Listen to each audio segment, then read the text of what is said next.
workshop, and then after the discussion we go directly to the closing ceremony, where Sebastian presents some issues concerning Worksop 2, and myself and Sebastian, and then also Niels and Anna will do some final remarks from the closing ceremony. So let's discuss. We have been hearing a lot of presentations yesterday and today from different perspectives, very diverse, and of course you are active in one action, cost action T1406 or T1402 or IAPSE, or two cost actions, or two cost action and IAPSE as well. So please let's discuss about how we can use synergies here. Are there common interests? Are some expectations are from T1406 to T1402 or the other way around? Of course, it would be better the other way around. So T1406 should deliver us a lot of material which we can easily use. So in that perspective, I would like to encourage the discussion here. So we need your points, your contributions. We have a tremendous amount of expertise in this room here. I can give you some words which I think I will be happy that you could identify what are the main topics and what will be the cross activity between the three partners, and I will challenge the working group leaders of my cost action to open, to stand up. I will start by the working group 1, then 2, 3, 4 and 5, because I will really be happy to hear from you, which are working in working group, what should be the main liaison with 1402 and also, of course, with the IAPSE working commission 1.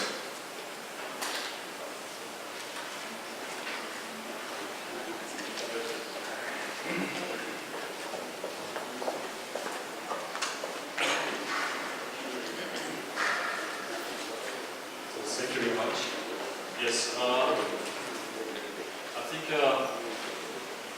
with respect to this expectation from the 1402 to the 1406, I think Mr. Working Group 1, as I presented yesterday, we were just collecting all these different kind of performance indicators and findings, and we used also the colleagues, and already we had some discussion with the members of 1402.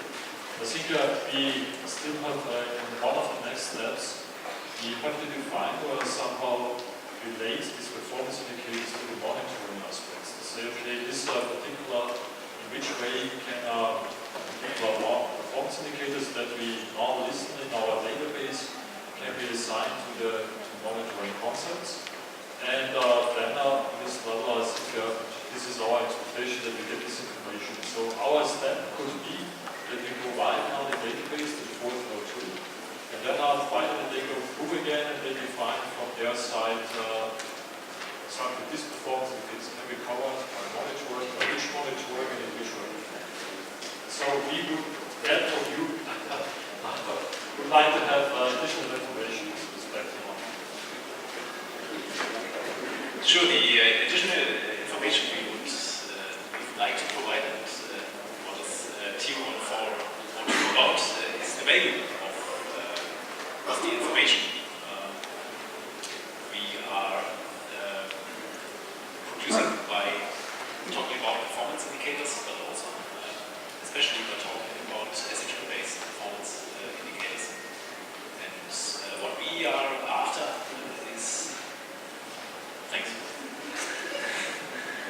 What we are after is actually comparing the different SHM strategies, delivering different indicators which have information content, they have a precision, and they have costs. And all that together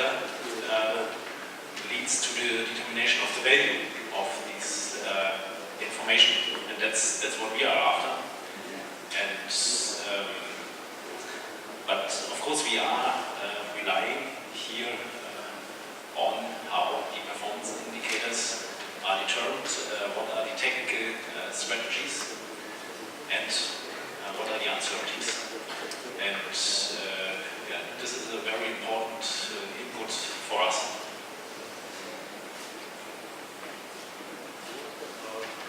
Yes, I think so. As I presented, we're just starting to work with one group with the people to practice the screening process. So we know there are sometimes information how to get it, but some information is how to get it or how to obtain performance. So what is the understanding? So about uncertainties and so on, I think this is another thing. So at the moment in the database, we do not have this information about uncertainties. So I think one of the most really nice process to define uncertainties is that we have to perhaps cooperate. So I do not have an answer now about how to solve this with uncertainties, because we had the beginning understanding was about we had 380 forms indicators. We reduced. We are very happy to have now 29 at each level. And the next challenge, of course, is then really to design practice. Yeah, I think it's a challenge in this.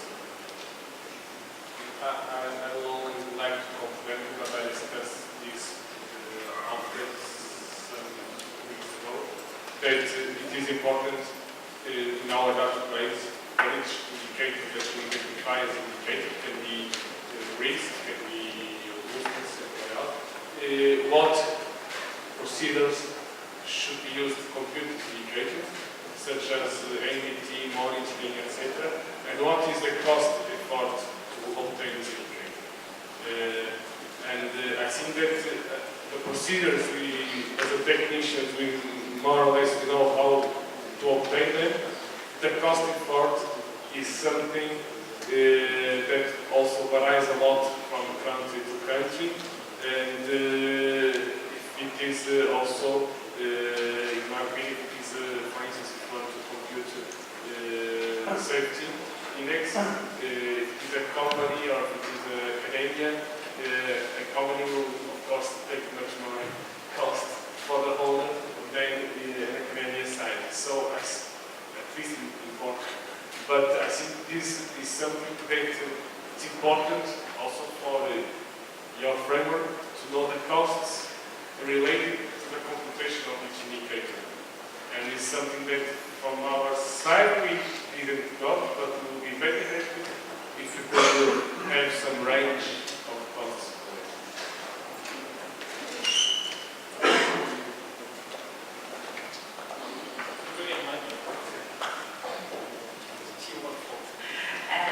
Maybe we can also link with the value of the information from the performance indicator could be the parameter maturity level, the parameter readiness level that we are on which we are working in the innovation group. Because if we rank all the performance indicators based on their maturity level, this is also a level of the information they can give. So this could be definitely a link between the value and the performance indicator. So we can work on that. For those who don't know, we have operators indicators, which are applied now by operators. We have research indicators as well, because we receive a lot of indicators from academics which are working and applying real data for computation of such indicators. And Maria, together with Andrea not here, in the innovative subgroup, they are trying to rank these research indicators according to something close to the TRL level maturity. So, in my opinion, I fully agree, Maria, I think that could be one direction, because from you they have also information about the value of each indicator. And it can also be applied to the, how did you call it, the operational, because not all of them are at the maximum level, so even if they are operational. So we can use this classification also for them.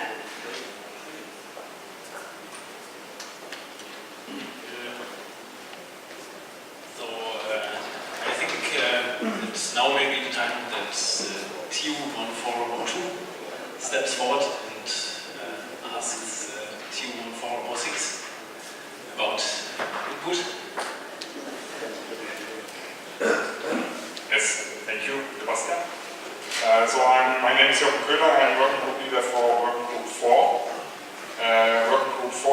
is now starting with full steam activities. The objective, or the important objective of that working group, is to attempt an implementation of the theoretical concepts that are further developed so far in the cost action into practice. So to demonstrate the applicability of these concepts and the big potential for the management of infrastructural systems. So now you want me to have a question. So I think, in my opinion, it's very good that we have such a meeting where we try to discuss actually common things. So we have common objectives in the two cost actions. And I think what the application of the theoretical concepts is suffering a bit is a good representation of the real decision processes we have in connection to infrastructural management. So traditionally, when we look at risk assessment or risk-based decision making, we have a rather spectacular scenario in focus, which is associated to the total collapse of the structure, and we somehow multiply that with the consequences, with the probability of the corresponding event, right? And then we find out that, okay, the consequences might be estimated, but the estimation of the probability of a total bridge collapse is actually a very difficult topic, right? Due to the size of the structures, the system effects, and the system effects, they don't get more simple when we want to link them to spatial measurements on these big structures, right? So these are really engineering challenges. So what we are interested now as an input from cost action 1406 is how can we further detail these decision processes where we focus on the real focus of the road authorities, that is not total collapse. So when I talk with representatives from the road authorities, they don't have so much in mind the total collapse of the structure. So how can we map consequences that are more related to, for instance, the consequences of delayed repair, which is much more relevant for these management decisions. So what does it cost when I don't detect a problem and therefore delay the repair of this infrastructure element, and what consequences do I create by that? And I think when we manage to implement this in our theoretical concept, we might be able to redirect the focus to these consequences that are much more that realize with a much higher frequency than the total collapse, right? And maybe we find even out that the sensitivities or the crudeness we have to do when we want to represent the total bridge collapse, and maybe the sensitivity to this modeling crudeness is not so big when we want to estimate volume of information, taking into account these more realistic consequences of delayed repair. So to make it short,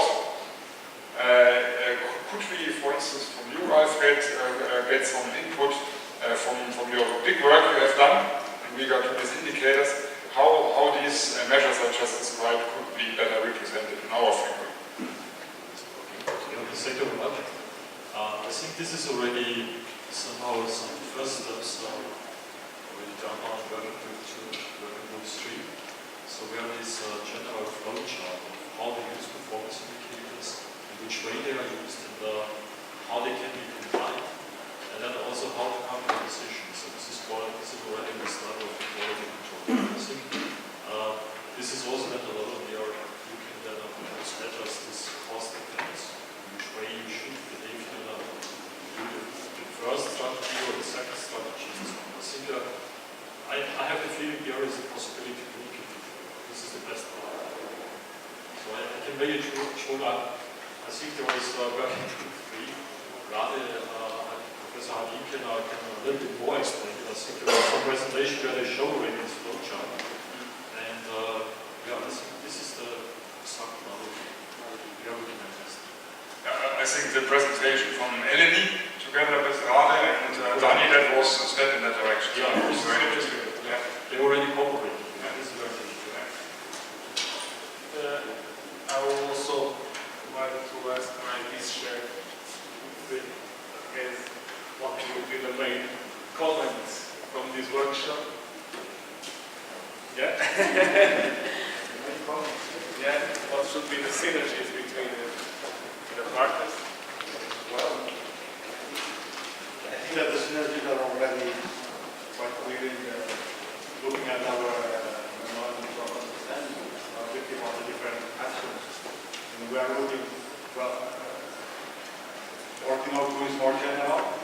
We are more focused on principles, but I mean, we work on performance indicators and ways to measure this. These were working on is involved.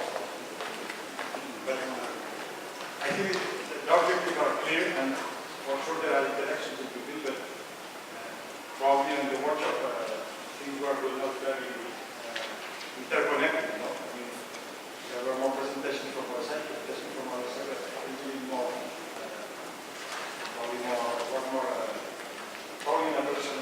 more personal interaction in a large group. You know? Like presentation, like you said before, common papers and common board and things like that. Yeah. Thank you very much for this point. So it's clearly a way